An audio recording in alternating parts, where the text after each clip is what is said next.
Selamat siang Bu Kris, Kak Astus dan teman-teman semuanya. Terima kasih atas kesempatan yang telah diberikan bagi kami kelompok 2 yang akan membahas tentang materi persepsi sosial. Selamat menyimak. Perkenalkan, nama saya Brian Dennis Ong, NIM 80 2019 023. Komunikasi nonverbal merupakan komunikasi antar individu tanpa melibatkan bahasa lisan, tetapi mengandalkan bahasa-bahasa non-lisan melalui ekspresi wajah, kontak mata, dan bahasa tubuh. Itu terdapat 5 saluran dasar untuk komunikasi nonverbal, yaitu ekspresi wajah, kontak mata, bahasa tubuh, sentuhan, dan bau. Ekspresi wajah merupakan sebuah petunjuk emosi seseorang, seperti saat kita senyum, sedih, bisa langsung diekspresikan lewat wajah. Kontak mata sebagai petunjuk nonverbal, jadi seperti gerakan mata kita saya melirik-lirik atau menutup mata itu bisa menunjukkan ekspresi seperti kita itu gugup atau khawatir. Kemudian bahasa tubuh berupa gestur, postur, dan gerakan. Keempat adalah sentuhan. Penunjuk apa yang disampaikan pada individu bisa disentuh, seperti kita menunjukkan satu barang untuk diambilkan atau untuk dilakukan untuk pengambilan barang. Dan yang terakhir adalah bau. Itu merupakan sumber informasi nonverbal lainnya, seperti bau parfum. Nama saya Regina Skaradinda, NIM 80 2019 063. Sekarang saya akan menjelaskan tentang hipotesis umpan balik wajah. Apakah kita menunjukkan apa yang kita rasa dan merasakan apa yang kita tunjukkan? Menurut Laird, pada tahun 1984 menyatakan bahwa terdapat hubungan dekat antara ekspresi wajah yang kita tampilkan dengan perasaan internal kita. Hubungan ini berlaku pula sebaliknya. Ekspresi wajah yang kita tunjukkan ini mencerminkan perasaan kita atau emosi kita. Tetapi ekspresi wajah juga memberikan umpan balik ke otak untuk mempengaruhi pengalaman subjektif kita akan suatu emosi. Singkatnya, kita tidak hanya menunjukkan apa yang kita rasakan melalui ekspresi wajah, tetapi juga terkadang merasakan apa yang kita tunjukkan. Jadi, saya akan mengambil penelitian ini sebagai contoh. Penelitian ini diteliti pada tahun 2010 oleh Davis, Songhas, Brand, dan Ochsner. Jadi, penelitian ini tentang video negatif dan video positif. Jadi, penelitian ini melibatkan dua kelompok. Kelompok pertama adalah grup yang menerima suntikan melumpuhkan otot wajah, dan kelompok kedua adalah grup yang tidak menerima suntikan untuk melumpuhkan otot wajah. Nah, mereka setelah menerima suntikan itu diminta untuk menilai perasaan mereka setelah melihat setiap potongan video dalam skala yang sangat negatif dan yang hingga positif. Jika hipotesis umpan balik ini benar, seharusnya orang yang menerima suntikan melumpuhkan otot wajah itu seharusnya akan melaporkan perasaan emosional negatif yang lebih lemah dan perasaan emosional positif yang lebih lemah dibandingkan mereka yang tidak menerima suntikan melumpuhkan otot wajah. Dan faktanya itulah yang terjadi. Temuan ini mengidentifikasikan bahwa umpan balik dari otot wajah kita berperan untuk pembentukan emosi yang kita rasakan. Jadi, kasus yang kita tunjukkan di wajah mempengaruhi apa yang kita rasakan. Jadi, intinya mereka yang menerima suntikan wajah untuk melumpuhkan otot wajah itu melaporkan hal yang emosional yang lebih rendah dibandingkan mereka yang tidak. Jadi itu mendukung fakta ini. Ya, perkenalkan, nama saya Bernardin Diki Renardo, NIM saya 80 2019 040. Di sini saya akan menjelaskan materi mengenai penipuan. Penelitian menunjukkan bahwa kebanyakan orang mengatakan setidaknya satu kebohongan setiap hari dan menggunakan penipuan mencapai hampir 20% dalam interaksi sosial mereka. Eksperimen mengkonfirmasi temuan ini menunjukkan bahwa mayoritas orang asing berbohong satu sama lain setidaknya sekali selama pertemuan pertama singkat. Banyak alasan mengapa orang berbohong, karena untuk tidak menyakiti perasaan orang lain, untuk menutupi perasaan atau reaksi nyata mereka, dan untuk menjauhi hukuman dari kesalahan apa yang mereka buat.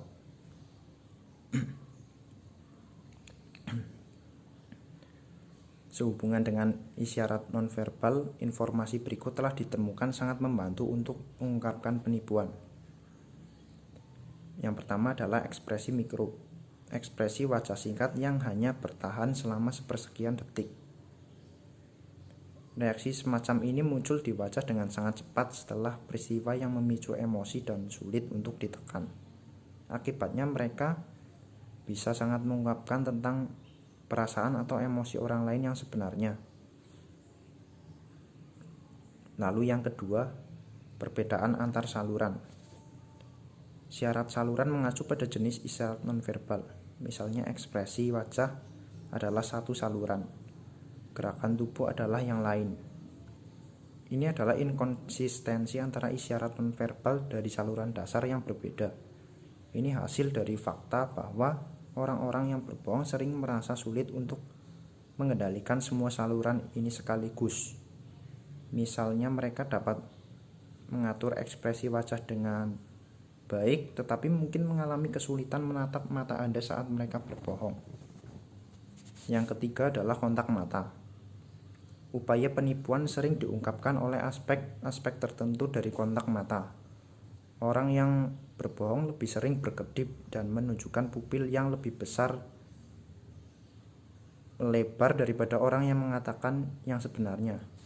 Mereka juga dapat menunjukkan tingkat kontak mata yang sangat rendah atau secara mengejutkan kontak yang sangat tinggi ketika mereka berusaha untuk palsu jujur dengan melihat orang lain tepat di mata. Yang keempat, ekspresi wajah yang berlebihan. Orang yang berbohong terkadang menunjukkan ekspresi wajah berlebihan. Mereka mungkin lebih banyak tersenyum atau lebih luas daripada biasanya, atau mungkin menunjukkan kesedihan yang lebih besar dari tipikal dalam situasi tertentu. Contoh, seseorang mengatakan tidak pada permintaan yang Anda buat dan kemudian menunjukkan penyesalan yang berlebihan. Ini pertanda baik bahwa alasan orang tersebut mengatakan tidak mungkin tidak benar. Kemudian selain isyarat nonverbal ini, tanda-tanda penipuan lainnya terkadang hadir dalam aspek nonverbal dari apa yang sebenarnya dikatakan orang atau dalam kata-kata yang mereka pilih. Istilah yang dikenal gaya linguistik, yaitu aspek bicara terlepas dari makna yang digunakan. Hal ini orang cenderung memulai menghentikan lalu memulai kata-katanya lagi. Lalu yang terakhir dalam penipuan ada dampak penipuan terhadap hubungan sosial. Penelitian yang dilakukan oleh Tyler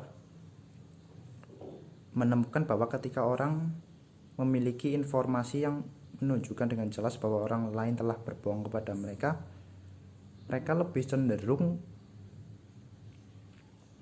berbohong, dan bukan hanya kepada orang yang telah berbohong kepada mereka juga lebih mau berbohong kepada orang lain.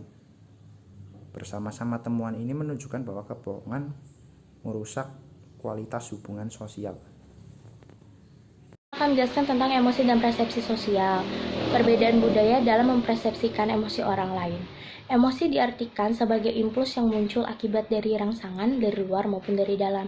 Emosi mempunyai berbagai macam bentuk seperti ada kemarahan, sedih, ataupun bahagia, dan yang lainnya. Emosi dalam bahasa awamnya seringkali untuk dideskripsikan untuk kemarahan saja. Padahal emosi mempunyai arti yang lebih luas karena menampung banyak sekali macam perasaan. Nah, emosi yang dimiliki oleh individu ini mempunyai pola yang berbeda-beda pula dan menghasilkan ekspresi wajah yang berbeda-beda pula. Salah satu faktor yang mempengaruhinya adalah faktor budaya. Emosi berkaitan dengan psikologi seseorang dan suasana hati seseorang yang sedang berlangsung. Nah, jadi contohnya, saya akan memberi contoh. Jadi ada dua orang dengan berbudaya berbeda, berbudaya individualistik dan berbudaya kolektif. Jika saya bertanya dengan orang yang berbudaya individualistik, dari manakah asal emosi kamu? Rata-rata mereka akan menjawab, emosi datang dari diri saya sendiri. Dengan kata lain, dia percaya bahwa peristiwa yang terjadi dan yang dia rasakan, emosi sebagai respon terhadap peristiwa tersebut dapat dikaitkan dan dikatakan adalah emosi hanya milik dia. Tetapi berbeda dengan budaya kolektif. Jika saya bertanya dengan orang berbudaya kolektif, rata-rata jawabannya adalah mereka akan menjawab, emosi adalah tentang hubungan saya dan orang lain. Dengan kata lain, emosi tidak hanya terdiri dari diri sendiri, tetapi juga dengan orang lain. Perbedaan budaya menyebabkan perbedaan mempersepsikan emosi orang lain. Sekian presentasi. Di sini kita akan membahas tentang atribusi. Jadi atribusi sendiri itu memahami penyebab perilaku orang lain. Yang pertama kita bahas itu teori atribusi. Teori yang pertama kita bahas itu teori Jones and Davis tahun 1965 tentang inferensi koresponden. Teori ini menanyakan bagaimana kita menggunakan informasi tentang perilaku orang lain sebagai dasar untuk menyimpulkan sifat mereka. Jadi yang kita lakukan pertama itu kita identifikasi sifat mereka. Terus dari apa yang kita identifikasi itu kita jadikan itu informasi buat kita nyimpulin sifat mereka, apa yang emang benar dari dirinya mereka seperti itu. Tapi lemahnya teori ini itu kadang orang lain bertindak itu bukan karena sifat internalnya mereka, tapi karena faktor eksternal yang bikin mereka nggak punya pilihan banyak kayak tuntutan kerja dan yang lain-lain. Jadi menurut teori Jones and Davis itu kemungkinan besar menyimpulkan bahwa perilaku orang lain mencerminkan sifat stabil mereka, yaitu kita cenderung mencapai kesimpulan koresponden tentang mereka. Ketika perilaku itu dipilih secara bebas, menghasilkan efek yang khas dan tidak umum, rendah dalam keinginan sosial. Jadi yang pertama itu maksudnya kita tuh bisa nyimpulin orang tuh jadi tingkah laku mereka secara bebas. Yang kedua itu tingkah laku itu punya efek yang khas nggak, jadi punya sesuatu yang spesial nggak tentang orang tersebut. Dan yang ketiga itu rendah dalam keinginan sosial, dalam arti itu yang mereka lakuin itu sama nggak dengan lingkungan sekitar mereka seperti itu. Teori yang kedua itu teori Kelly. Jadi teori Kelly ini erat kaitan dengan pertanyaan mengapa. Jadi yang mengapa yang dimaksud di sini tuh kita bertanya mengapa dia melakukan hal seperti itu atau emang sifatnya dia seperti itu. Jadi menurut Kelly ini pertanyaan mengapa tentang perilaku orang lain fokus pada 3 jenis informasi utama, yaitu konsensus, yang kedua konsistensi, yang ketiga kekhasan. Konsensus itu respon tingkah laku orang tersebut terhadap stimulusnya. Yang kedua itu konsistensi dari respon tersebut itu berjangka panjang atau enggak. Yang ketiga itu kekhasan. Nah, kekhasan ini tuh jadi responnya dia itu sama enggak dengan orang lain. Jadi itu bisa menyimpulkan sifatnya dia. Identifikasi aksi dan proses atribusi itu berkaitan erat. Jadi ketika kita melihat orang lain melakukan beberapa tindakan dan mencoba memahaminya, itu tuh suatu bentuk identifikasi. Jadi identifikasi itu adalah tindakan aspek dasar dalam atribusi. Selain pertanyaan tentang penyebabnya itu seorang bisa bersifat seperti itu, faktor eksternal atau internal atau penyebab tingkah lakunya itu dari orang lain atau dari diri sendiri, adalah masalah lain yang berkaitan dengan atribusi, menyangkut sejauh mana kita menghubungkan peristiwa-peristiwa dalam hidup kita dengan takdir. Jadi apa yang kita lakuin itu sebenarnya kita pikir itu dari emang kita bisa, kita mampu, atau itu penyebabnya diri kita sendiri, atau kita percaya kalau itu takdir. Jadi kalau takdir itu lebih dipercaya sama orang-orang yang lebih agamis. Jadi yang lebih percaya dengan agama, mereka lebih percaya kalau apa yang kebanyakan terjadi itu karena takdir. Jadi mereka kurang percaya sama kemampuan dirinya sendiri. Selanjutnya yang kita bahas itu kesalahan-kesalahan dalam atribusi. Jadi yang pertama itu ada bias korespondensi. Nah, bias korespondensi itu kecenderungan untuk menjelaskan tindakan orang lain sebagai berasal dari disposisi, bahkan di hadapan penyebab situasional yang jelas. Jadi maksudnya bias korespondensi ini kayak misalkan kita bawa minuman gitu, minumannya panas, emang panas, terus kita jatuhin minumannya, terus gelasnya pecah, terus orang lain lihat, terus orang lain mikirnya sifat kita itu emang ceroboh, padahal kalau situasional yang jelasnya itu gelasnya emang panas, jadi pas kita pegang itu kita gak kuat, jadi gelasnya jatuh terus pecah. Nah seperti itu. Jadi bias korespondensi itu kadang seperti melebih-lebihkan. Jadi itu sering disebut kesalahan atribusi dasar. Yang kedua itu efek aktor atau observer. Ini kecenderungan mengaitkan perilaku kita sendiri dengan penyebab situasional, tetapi diri orang lain dengan disposisi. Jadi kayak kita misalkan numpahin barang gitu, kita nyalahinnya kayak ini kenapa barangnya ditaruh di sini, atau kenapa ada yang ngalangin kita buat jalan ke situ, jadi barangnya tumpah. Kalau orang lain yang numpahin, malah kita bilang itu memang orangnya ceroboh. Jadi kayak kita nyalahin lingkungan kita, tapi kalau giliran orang lain kita malah ngambil kesimpulan kalau itu emang sifat mereka. Yang kedua itu bias melayani diri. Jadi dalam hal ini kita kayak kalau hal baik terjadi dalam diri kita, jadi kayak itu emang diri kita, jadi itu. Selanjutnya kita akan membahas tentang kesalahan atribusi. Kesalahan yang pertama itu bias korespondensi. Jadi ini tuh kecenderungan untuk menjelaskan tindakan orang lain sebagai berasal dari disposisi, bahkan di hadapan penyebab situasional yang jelas. Jadi kayak contohnya kita numpahin minuman gitu, minumannya itu panas, jadi makanya kita numpahin nggak sengaja. Kita situasional yang jelasnya itu gelasnya emang panas, jadi kita nggak sengaja numpahin. Tapi orang lain lihat itu emang sifat kita ceroboh, mereka menganggapnya seperti itu. Nah itu bias korespondensi. Yang kedua itu efek aktor. Itu kecenderungan untuk mengaitkan perilaku kita sendiri dengan penyebab situasional, tetapi dari orang lain dengan disposisi. Jadi kayak misalkan kita numpahin barang gitu, atau numpahin minuman, kita bakal nyalahin lingkungannya. Jadi kayak kita nyalahin gelasnya lah, atau nyalahin jalannya yang licin lah. Kalau giliran orang lain yang bikin minuman itu tumpah, kita malah bilang itu sifatnya dia yang emang ceroboh. Yang kedua itu bias melayani diri sendiri. Nah itu cenderung mengaitkan hal positif yang terjadi dalam diri kita itu dengan sifat kita murni. Jadi yang kita dapat itu, misalkan kita dapat nilai bagus, jadi kita sombong karena emang itu sifat kita, tapi giliran orang lain itu kita anggap sebagai keberuntungan orang lain tersebut. Dari bias yang melayani tersebut, jadi penjelasan motivasi ini menunjukkan bahwa bias mementingkan diri sendiri berasal dari kebutuhan kita untuk melindungi diri dan meningkatkan harga diri kita, atau keinginan terkait untuk terlihat baik kepada orang lain. Itu tuh menurut Greenberg dan Apolzinski dan Solomon tahun 1986. Jadi apa yang terjadi baik dalam hidup kita itu buat menjadi pertahanan diri kita, kalau itu buat naikin harga diri kita dan yang lain-lainnya tersebut.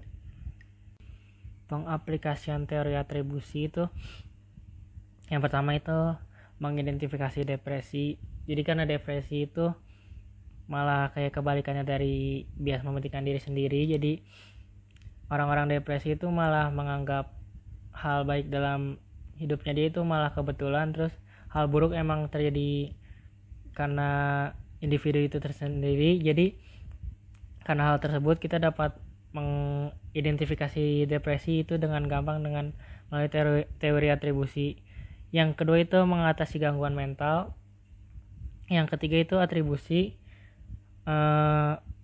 beroperasi pada komunikasi elektronik. Jadi misalkan kita bisa ngetahuin sifat seseorang itu dari cara dia melakukan SMS atau email kepada kita dengan tata cara bahasanya dia, kita bisa mengetahui sifatnya dia. Perkenalkan, nama saya Princess Agracia Milta Sahureka dengan NIM 80-2019-048. Sekarang saya akan menjelaskan tentang awal penelitian tentang kesan pertama oleh Solomon Asch, salah satu pendiri psikologi sosial eksperimental, tentang karakter sentral dan periferal. Nah, seperti yang sudah teman-teman saya jelaskan sebelumnya di awal, beberapa aspek persepsi sosial itu salah satunya ada atribusi. Nah, atribusi tersebut membutuhkan banyak kerja keras mental dan tidak selalu mudah untuk menarik kesimpulan tentang motif atau sifat dari diri seseorang hanya dilihat dari perilakunya saja.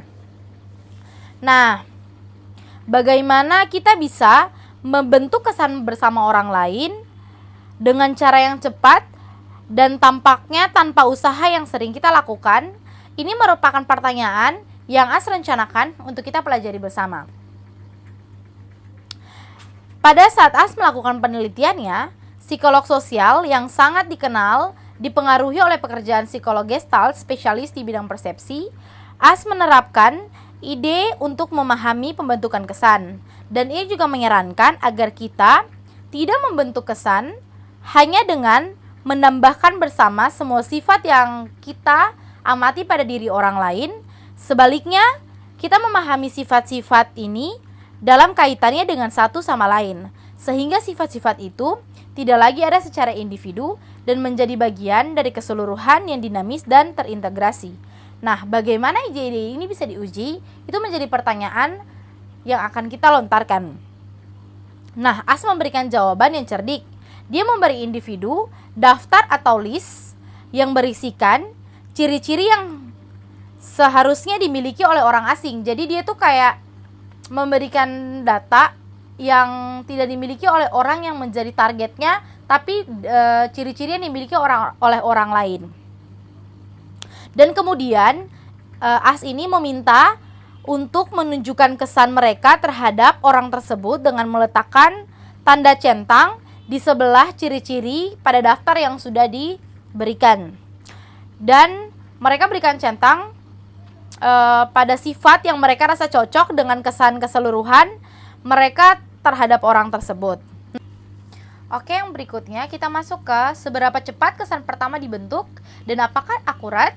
Nah, satu kesimpulan umum dari penelitian yang dilakukan oleh para psikologi sosial pada kesan pertama adalah jadi mereka itu terbentuk dengan mudah, tetapi seringkali tidak akurat. Nah, contohnya itu seperti begini.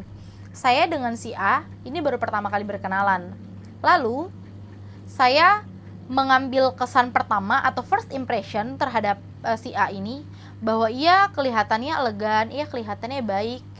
Tapi saya tidak tahu bahwa kepribadian dari si A ini sebenarnya seperti apa. Begitu. Jadi dibilangnya seringkali tidak akurat karena kita baru pertama kali bertemu. Nah, dalam beberapa tahun terakhir semakin banyak bukti penelitian yang menunjukkan tentang kesimpulan ini. Jadi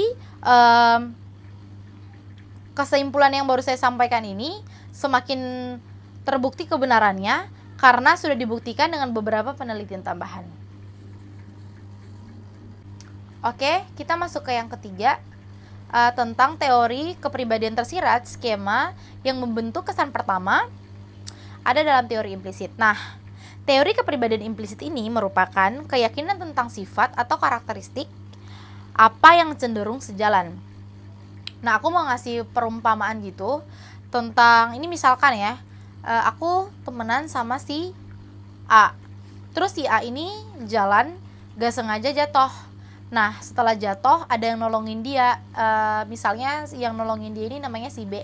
Nah, si B ini satu dan nolongin si A. First impression atau kesan pertama yang diberikan oleh si A ke si B ini, dia orangnya baik karena dia udah nolongin aku.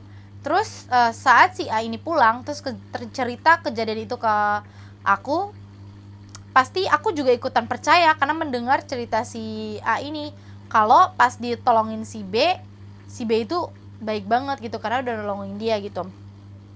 Nah, apakah setelah mendengar cerita tersebut kalian juga berasumsi bahwa orang yang menolong si B itu baik? Nah, kalau misalnya kalian berasumsi bahwa dia juga baik, berarti kemungkinannya bagus. Berarti sebagian karena kita semua sudah memiliki apa yang digambarkan oleh psikolog sosial tentang teori kepribadian implis, yang dimana merupakan kepercayaan atau keyakinan tentang sifat atau karakteristik apa yang cenderung sejalan. Nah, teori-teori ini yang dapat dilihat sebagai jenis skema tertentu menunjukkan bahwa ketika seseorang memiliki beberapa sifat, maka cenderung memiliki sifat yang lain juga. Harapan seperti itu sangat dibentuk oleh budaya di mana tempat kita tinggal. Nah, misalnya di banyak masyarakat, tetapi tidak semua diasumsikan bahwa apa yang baik itu bagus. Nah, apa yang baik itu bagus, ini contohnya kayak gini. Kalau di kota gede kayak di Jakarta gitu, ini contohnya ya, anak-anak muda di Jakarta, anak-anak metropolitan gitu, mereka pasti menganggap cewek yang tatoan, yang ngerokok, yang suka minum-minum, itu mungkin cewek yang keren, cewek yang hits, cewek yang populer. Tapi untuk beberapa daerah yang tidak menganut atau ada unsur-unsur itu, pasti mereka berpikir bahwa itu anak gak benar, anak jahat, terus anak yang gak kedidik gitu-gitulah. Pasti kalau hal itu akan terjadi jikalau terjadi di daerah-daerah yang mungkin tidak sejalan dengan daerah Jakarta itu. Nah, jadi seperti begitu teman-teman, sekian dari penjelasan yang saya berikan. Saya harap teman-teman semua bisa mengerti. Lalu saya minta maaf kalau ada salah-salah kata. Sekian dan terima kasih. Ya, selanjutnya saya akan menjelaskan mengenai manajemen kesan. Psikolog sosial menggunakan istilah manajemen kesan atau presentasi diri untuk menggambarkan upaya-upaya ini yang membuat kesan baik pada orang lain. Dan hasil penelitian mereka pada proses ini menunjukkan bahwa itu sepadan dengan upaya orang-orang yang melakukan manajemen kesan sering berhasil mendapatkan keuntungan penting dalam banyak situasi. Individu menggunakan banyak teknik berbeda untuk meningkatkan citra mereka. Sebagian besar ini jatuh dalam dua kategori utama. Yang pertama ada peningkatan diri, yaitu upaya untuk meningkatkan daya tarik mereka kepada orang lain. Dan yang kedua ada peningkatan lainnya, berusaha membuat orang yang dituju merasa senang dengan berbagai cara. Sehubungan dengan pengembangan diri, strategi spesifik mencakup upaya untuk meningkatkan penampilan seseorang, baik fisik maupun profesional. Penampilan fisik berkaitan dengan daya tarik fisik individu, sementara penampilan profesional berkaitan dengan perawatan pribadi, pakaian yang sesuai, dan kebersihan pribadi. Lalu di dalam strategi peningkatan lainnya, individu pada dasarnya berusaha untuk menginduksi suasana hati dan reaksi positif pada orang lain melalui penggunaan berbagai taktik. Taktik yang paling sering digunakan dalam peningkatan lainnya adalah pujian, dengan membuat pernyataan yang memuji orang yang kita tuju. Lalu timbul pertanyaan mengenai apakah manajemen kesan bekerja, apakah ini benar-benar meningkatkan kesan orang yang menggunakannya, asalkan mereka digunakan dengan keterampilan dan perawatan. Hal ini akan meningkatkan kesan orang bagi yang menggunakannya. Misalnya studi terutama berkaitan dengan penggunaan taktik manajemen kesan dalam wawancara kerja, dan hasilnya menunjukkan bahwa dalam hal ini manajemen kesan sering sangat sukses. Semakin besar pelamar kerja menggunakan berbagai taktik manajemen kesan, semakin tinggi peringkat yang mereka terima di wawancara, dan semakin besar kemungkinan mereka direkrut. Ini terutama benar ketika wawancara bersifat terbuka dan bukan terstruktur dengan hati-hati. Tapi secara keseluruhan ada bukti jelas bahwa menggunakan taktik peningkatan diri dan taktik peningkatan lainnya bermanfaat bagi pelamar pekerjaan. Di sisi lain, banyak faktor lain selain menjadi efektif dalam membuat kesan pertama yang baik pada orang lain memainkan peran dalam kinerja pekerjaan.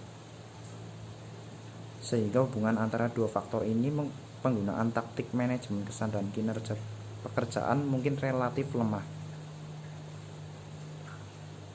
Itulah tepatnya yang ditemukan Beric dan rekannya. Sementara penggunaan efektif taktik manajemen kesan memang meningkatkan peringkat oleh pewawancara, mereka hanya lemah terkait dengan peringkat kinerja kerja aktual. Menurut Fong, ia memiliki bukti kuat apa yang ia sebut efek lendir, kecenderungan untuk membuat kesan yang sangat negatif terhadap orang lain yang bermain sebagai atasan mereka, tetapi memperlakukan bawahan dengan jijik. Walaupun taktik manajemen kesan sering berhasil, hal ini tidak selalu terjadi dan kadang-kadang bisa menjadi bumerang yang mempengaruhi reaksi orang-orang yang menggunakannya. Lalu mengapa orang berlaku dalam manajemen kesan?